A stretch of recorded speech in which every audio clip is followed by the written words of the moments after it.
How's it going, everyone? It's Donji Kong, and today I have some exciting news. ChatGPT 4 is here, and oh my god, it is bonkers. I mean, I'm having so much fun. It's the best. It's insane. So one of the things that I was experimenting with in 3.5 with the paid version is I was building a prompt for a 20-chapter novel, and I wanted the prompt to be built in a way so that each chapter would kind of tie into the one before it, and it would memorize certain plot points, and it would be kind of a more cohesive story. But the problem with 3.5 is it didn't really do that well. Sometimes it would be daytime, and then the next chapter, it would be nighttime, and there'd be this character, Larry, there, who just appeared out of nowhere, and just is pretending like he's known me forever in my character in the story. And I'm like, who's Larry? Where did you come from? And so the reason why ChatGPT 4 is so exciting is you can generate entire novels that are cohesive without having to do any editing afterwards, as long as you build the prompt correctly. And that's exciting. So today I'm going to run you through how I built this prompt for generating a novel in ChatGPT 4. Let's get into it. Okay, so let's get into this prompt. This prompt is a 3-part prompt, and the first part of the prompt sets up the chapters. The second tells the beginning of the story, and the third tells all subsequent chapters after that. So let's get into the first one.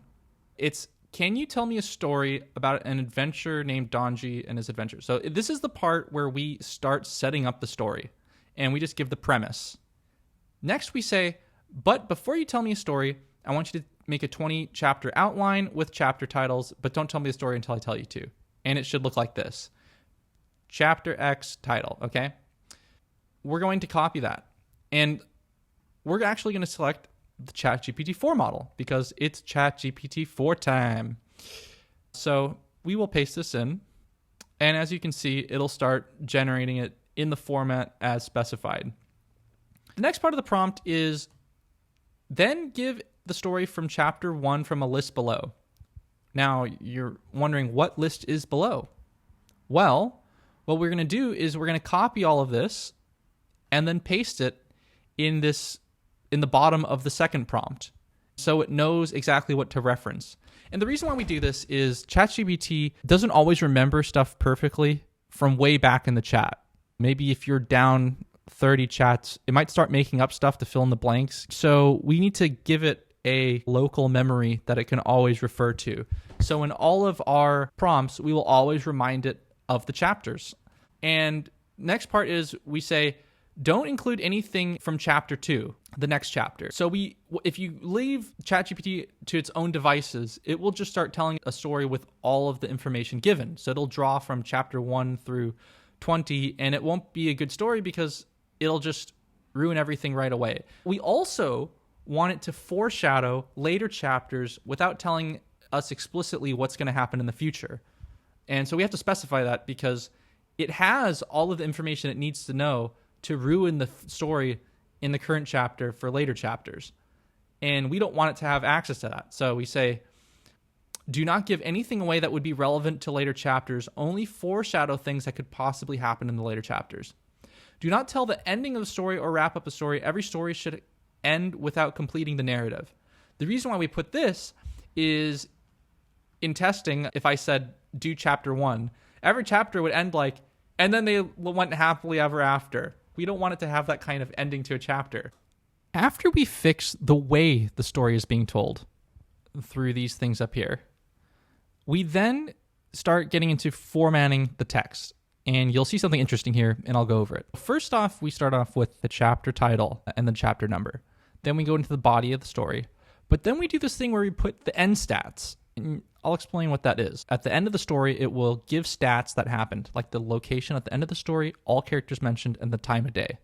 And the reason why we put this is we're going to recycle this information into the prompt that comes right after it.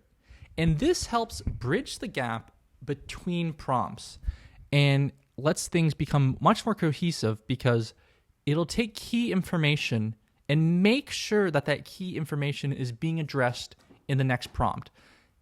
ChatGPT, left to its own devices, will do any number of random things.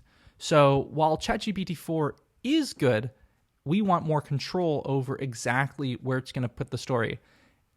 Let's take a look at what this generates. We see chapter 1, Donji's quest begins. A lot of beautiful language. The language in ChatGPT 4 is much better than ChatGPT 3.5, I've noticed. And then we get the end stats, followed by these 4 lines. The 4 dots that I've told it to put, 4 blank lines, ... The reason why that's there is sometimes when the end stats are down like this, it's hard to copy because the regenerate response and this text box, especially if the text box is multiple lines long, makes it hard to copy the end stats. And then I end up copying the regenerate response stuff, and it just kind of gets in the way. So having the 4 dots is only there because it makes it easier to copy the end stats. Hopefully they improve this in the future releases. And then so now that it did everything that we want, we're getting into the third prompt. And this third prompt is generating everything after the first chapter.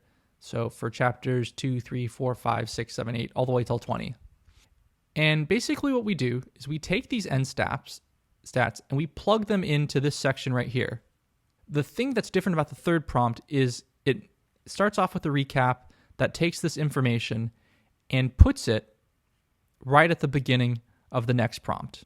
So we're going to have it do chapter 4. So basically what I'm going to do is copy the end stats from this, paste it here,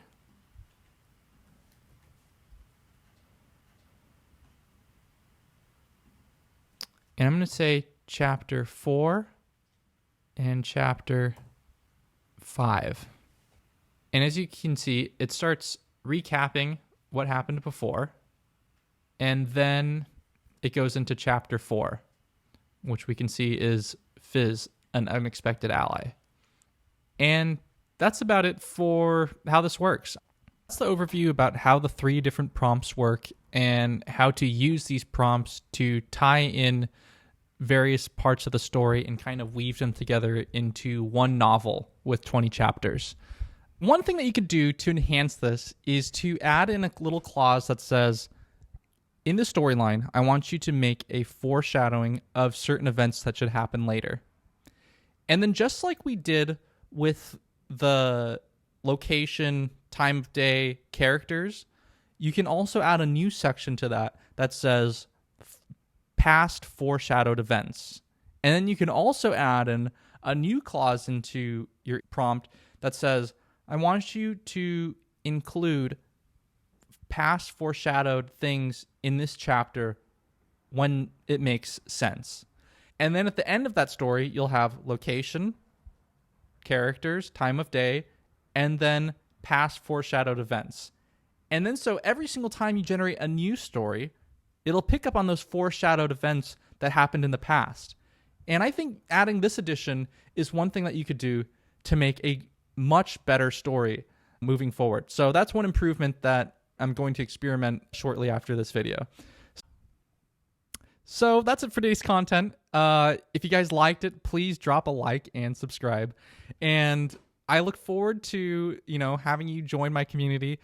And, there's probably going to be many apology videos where I'm crying and sobbing about a million things I'm probably going to do wrong in the future of this channel. So if you're looking forward to all of that, subscribe. Have a good one. Oh, wait, one last thing. In the description, I linked both the output from ChatGPT 3 and ChatGPT 4 of both novels. And so you can compare and contrast the 2 outputs. That's it, guys.